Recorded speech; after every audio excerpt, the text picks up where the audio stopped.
Antes de empezar, no olvides darle like y suscribirte al canal para apoyarnos a seguir adelante. Estaba manejando a casa del trabajo una noche, tomando mi ruta de siempre. Salí a medianoche, así que en ese momento debían ser como las 12:15. Mi pueblo es bastante tranquilo y aburrido, con muchos bosques por todas partes y pocas casas o gente. Iba por un camino no muy lejos de mi casa, con un campo de maíz a un lado y un bosque al otro. Era pleno verano y hacía como 24 grados Celsius, así que tenía el techo de mi convertible abajo. Iba a unos 80 kilómetros por hora cuando de repente escuché un grito desgarrador de mujer que venía de un lado del camino. Frené de golpe y me quedé escuchando.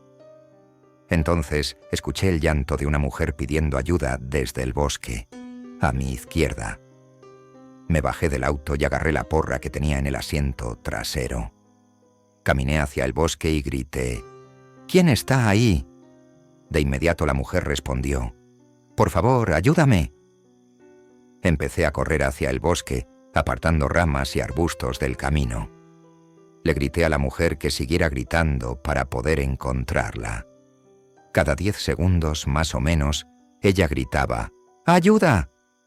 Y yo corría en esa dirección, gritándole de vuelta. Pero pronto me di cuenta de algo extraño. No importaba cuánto avanzara, los gritos nunca parecían estar más cerca. Siempre sonaban a la misma distancia, aunque yo iba directo hacia ellos a toda velocidad. Paré en seco. No me gustó nada esa sensación. De repente, me di cuenta de que podía ser una trampa. Me di la vuelta y salí corriendo de regreso por donde había venido. Corrí y corrí hasta que, a través de los árboles, vi las luces de mi coche parpadeando al costado del camino. Pero lo más aterrador fue que, en todo el trayecto de vuelta, seguía escuchando los gritos de la mujer, y todavía sonaban a la misma distancia, como si me estuviera siguiendo. Cuando llegué al auto, me subí y salí de ahí volando, totalmente aterrado. Llamé al 911 para reportarlo por si querían investigarlo, pero yo no iba a quedarme por ahí. Estaba agotado. Les conté a algunos amigos y familiares sobre el encuentro extraño, pero solo quería olvidarlo y seguir con mi vida. Pero una semana después, vi algo en las noticias que me revolvió el estómago. Encontraron el cadáver de una mujer de unos 30 años en el bosque. Un hombre que paseaba a su perro la halló. Lo más extraño es que no había signos de violencia. El lugar donde encontraron el cuerpo era la misma zona donde yo escuché los gritos aquella noche. Aunque ese bosque es bastante grande, me resulta demasiada coincidencia.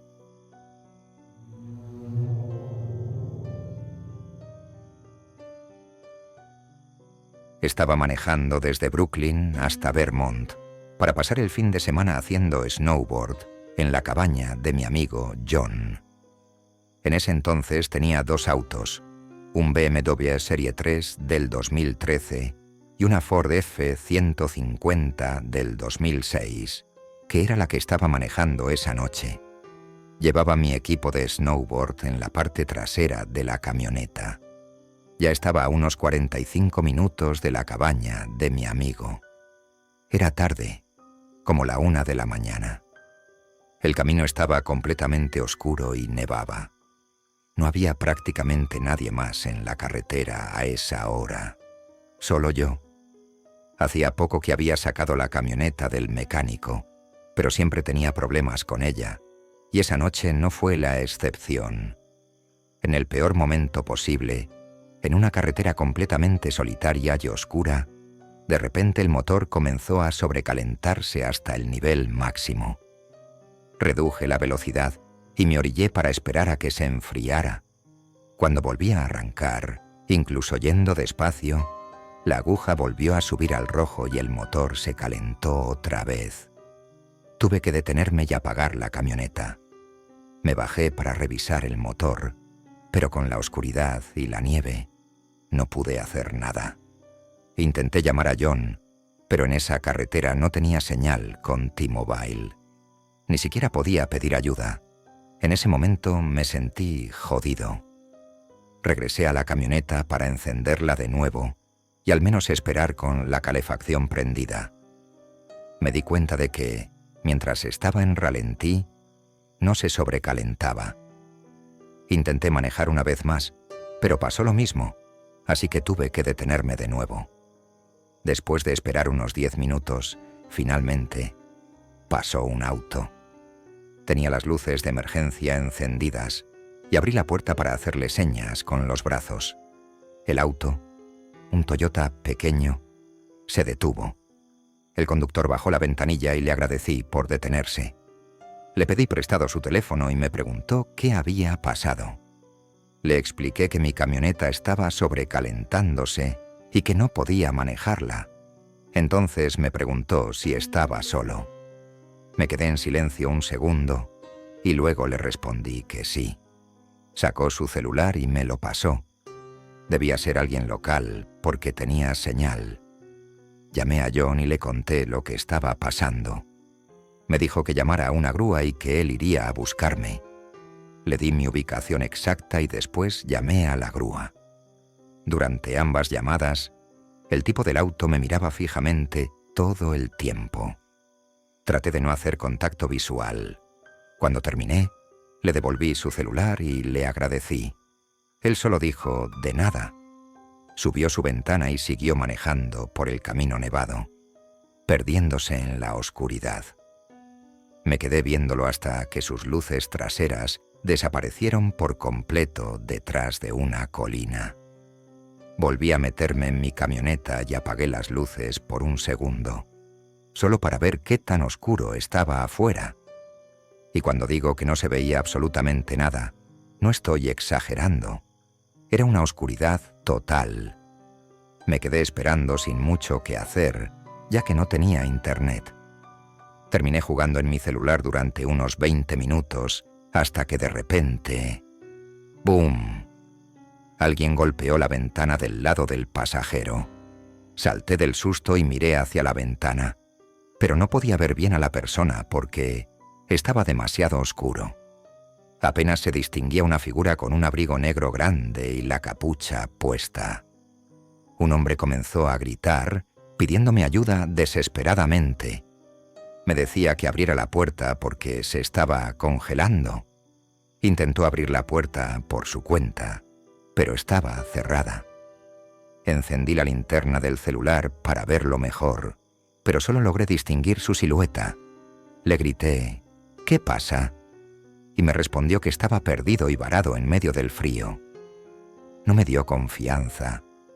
Me quedé en silencio, pensando en qué preguntarle para asegurarme de que no intentaba hacerme daño. Pero antes de que pudiera decir algo, comenzó a forcejear con más fuerza la puerta y a golpear el vidrio aún más fuerte, gritando por ayuda. En ese momento, hice caso a mi instinto. Puse la camioneta en drive y en cuanto él se dio cuenta, empezó a golpear la ventana con más desesperación, intentando romperla. Aceleré, sin importarme que estuviera dañando el motor. Llegué a unos 50 kilómetros por hora, pero entonces vi algo que me hizo sentir como si mi corazón se detuviera por un segundo. Al subir una colina, noté el reflejo de unas luces traseras a un lado de la carretera. Cuando pasé junto al auto estacionado, me di cuenta de que era el mismo Toyota de antes, el que manejaba el hombre que me prestó su celular. Bajé la velocidad y abrí un poco la ventana para ver si había alguien dentro, pero no vi a nadie. Miré hacia la nieve detrás del auto y mis luces iluminaron unas huellas en el suelo. Fue entonces cuando entendí. El tipo que estaba golpeando mi ventana era él mismo. Me quiso engañar para que abriera la puerta. ¿Quién sabe qué quería hacerme? Seguí manejando, sin importarme lo que le pasara al motor. Unos minutos después, vi unas luces viniendo en dirección contraria. Era la grúa. Toqué mis luces para que el conductor me viera y se detuvo a un lado de la carretera. Le conté todo lo que acababa de pasar y, en broma, me dijo que había llegado justo a tiempo. Me preguntó si el tipo tenía un arma, pero le dije que no pude ver. Su respuesta fue: «Entonces mejor hagamos esto rápido». Le tomó unos 15 minutos enganchar mi camioneta a la grúa, y en todo ese tiempo, el Toyota nunca pasó. Tal vez el tipo se había dado la vuelta al darse cuenta de que ya no podía hacer nada. Usé el teléfono del conductor para llamar a John y decirle que nos encontrara en el taller mecánico. Para resumir, John y yo igual pasamos el fin de semana haciendo snowboard, y en el taller me cambiaron la bomba de agua rota de la camioneta, que era la causa del sobrecalentamiento. Vendí esa camioneta unas semanas después. Aún me alegro de no haber bajado la ventana ni desbloqueado las puertas para ese hombre. En un lugar así, en esas condiciones, bien pude haber sido asesinado y nadie hubiera sabido quién lo hizo.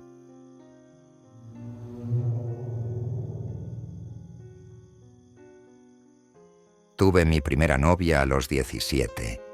En ese tiempo vivía con mi mamá porque mis padres se divorciaron cuando tenía 11. Un día le invité a salir y ella aceptó. Ambos teníamos trabajo. Yo trabajaba en un supermercado local y ella en un Starbucks.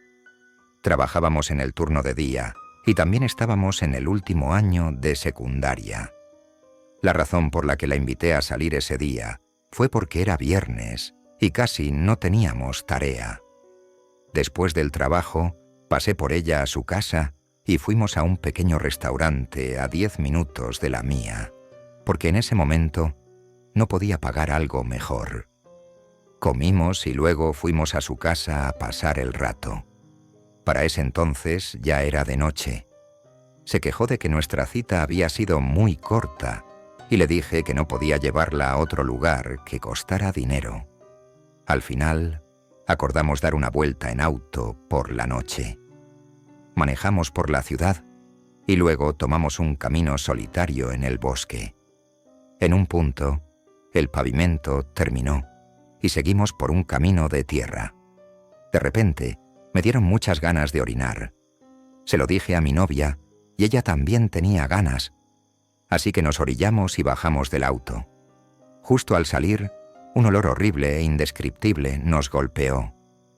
Pensé que tal vez alguien más se había detenido ahí para hacer lo mismo que nosotros. Mi novia hasta tuvo arcadas del asco. Le dije que orináramos rápido y regresáramos al auto para volver a la ciudad. Encontramos una zona plana donde podíamos hacerlo y luego empezamos a regresar. Mientras volvíamos al auto, escuchamos un ruido a nuestra izquierda, como si se hubiera roto una rama. Me asusté porque pensé que podía ser un animal, así que nos apresuramos. Pero justo cuando estaba por abrir la puerta, escuchamos un grito, como de miedo o de dolor, en el mismo lugar donde habíamos orinado. Le dije a mi novia que se metiera en el auto mientras yo iba a ver qué era. Me rogó que no lo hiciera, pero lo hice de todas formas para que se sintiera más segura. Cerré los seguros y me acerqué. Cuando llegué al lugar, volví a escuchar el grito, pero ahora mucho más cerca. En ese momento perdí todo el valor que tenía para seguir investigando. Lo raro es que ahora el sonido venía de donde habíamos escuchado la rama romperse. En vez de seguir avanzando, saqué mi celular, encendí el flash y tomé una foto. Cuando la luz del flash se apagó, vi a un hombre parado ahí, con una camisa blanca de rayas negras y un pedazo de lona azul justo enfrente de él. Solo estaba parado ahí, sin moverse. No lo pensé dos veces. Corrí al auto, desbloqueé las puertas, me subí y aceleré lo más rápido que pude. Mi novia me preguntaba qué había pasado porque vio que estaba asustado. Le dije que luego le explicaría. Salimos de la zona y regresamos a su casa. Cuando llegamos a su cuarto, Le conté lo que vi. Un hombre con una lona azul enfrente de él, simplemente parado ahí. Le enseñé la foto y se asustó igual que yo. Al final me dejó quedarme a dormir porque los dos estábamos muy asustados. Además era viernes y no teníamos ni escuela ni trabajo al día siguiente. Hasta el día de hoy, ha sido la experiencia más aterradora de mi vida. Ya no estamos juntos. Yo tengo 23 y ella 22. Pero seguimos siendo mejores amigos.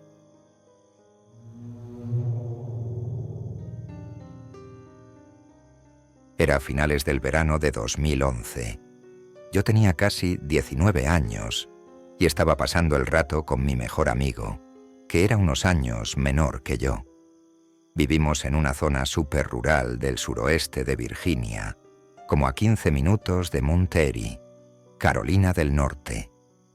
Aquí casi todo cierra a las 10 de la noche, así que tienes que buscarte la manera de entretenerte. Pero para nosotros eso nunca era un problema. Siempre encontrábamos algo divertido que hacer. La noche empezó de lo más normal. Primero fuimos al centro comercial, luego a dar vueltas por las calles viendo si encontrábamos chicas. Lo típico que hacen los chicos de nuestra edad. Pero como eso no nos funcionó, decidimos ir a jugar bolos hasta que cerraran. Luego, antes de la medianoche, fuimos a Main Street a caminar por los callejones traseros, sintiéndonos como unos tipos rudos y misteriosos, aunque la verdad es que nunca sentimos que corriéramos peligro. No hay mucho crimen violento por aquí. Después de recorrer todas las calles, nos aburrimos y decidimos ir a comer algo al Waffle House, que en ese entonces era prácticamente la única opción para comer tarde en la noche. Después de eso, pasamos rápido por Walmart y aún así, no teníamos ganas de volver a casa. Así que nos pusimos a manejar por los caminos rurales. Nada nuevo para nosotros, la verdad. Aquí hay que inventarse la diversión, y los paseos nocturnos en coche eran nuestra especialidad. El tramo de carretera en el que estábamos ahora solo lo había manejado una vez antes, y de día. No quedaba lejos de donde vivíamos, pero nunca habíamos tenido razón para ir por ahí. Mientras aún estábamos en Carolina del Norte, la carretera era pavimentada, pero en menos de una milla, al cruzar de vuelta a Virginia, se convertía en camino de tierra. Como la mayoría de estos caminos, el condado no les presta mucha atención porque están muy alejados y hay pocas casas. Cuando llueve fuerte, el camino se inunda y hay que manejar despacio. Como no lo conocíamos bien, íbamos prácticamente a paso de tortuga.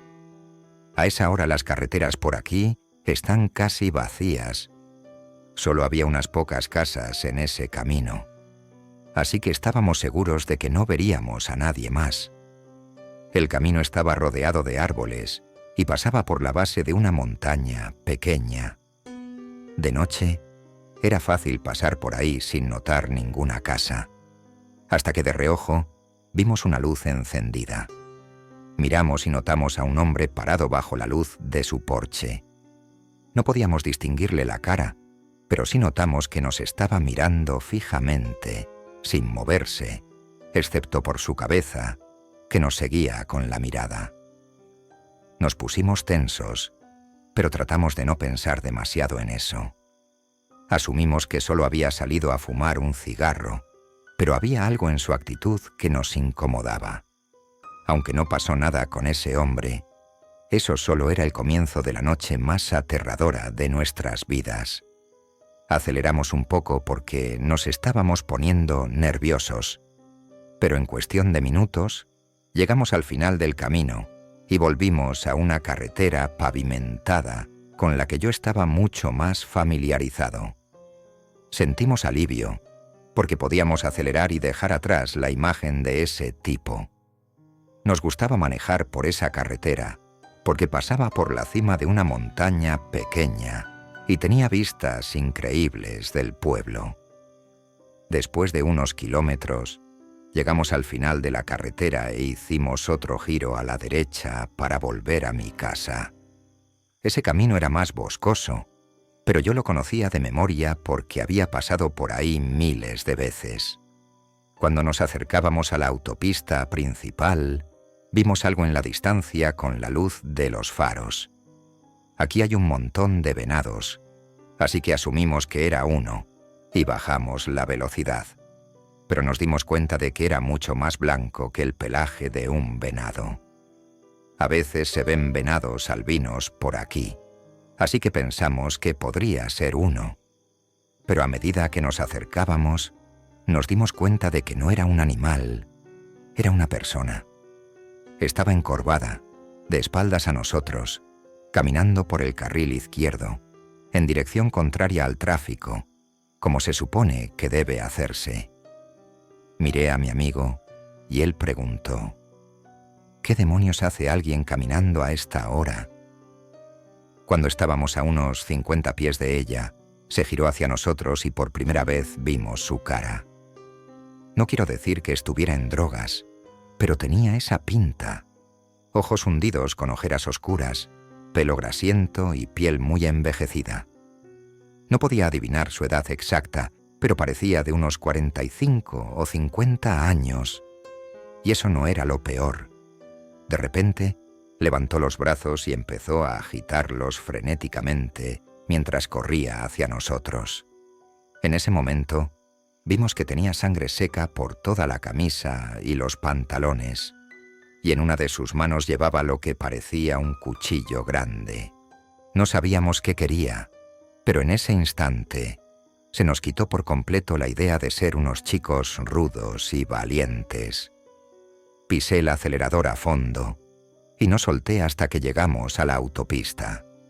Estábamos tan asustados que, en lugar de tomar la ruta normal a casa, que nos habría tomado 5 minutos. Hicimos un desvío de 35 minutos, por el puro miedo irracional de que ella pudiera seguirnos. En comunidades pequeñas como esta, todos se conocen, pero ni mi amigo ni yo habíamos visto nunca a esa mujer, ni la volvimos a ver jamás. Estuvimos atentos a las noticias locales, por si aparecía alguna historia sobre una mujer ensangrentada, pero nunca salió nada. No tengo ni la menor idea de por qué estaba caminando sola por los caminos rurales a las 4 de la mañana, en esas condiciones, con sangre en la ropa y un cuchillo en la mano. Con todos los peligros que hay, tanto de animales como de personas, su presencia simplemente no tenía sentido. Hoy en día vivo con mi esposa en esa misma carretera tranquila en la montaña, justo entre los dos caminos donde pasó todo. Tomo ese camino casi a diario y nunca he vuelto a ver a esa mujer. Pero a principios de este año, la policía desmanteló una red de drogas y peleas ilegales de perros en la misma carretera donde vimos al hombre mirándonos. No sé si era la misma casa ni si esas personas vivían ahí en aquel entonces, pero muchas veces me he preguntado si ese tipo estaba vigilando el lugar. Y en cuanto a la mujer, solo espero no volver a encontrarme con ella nunca más.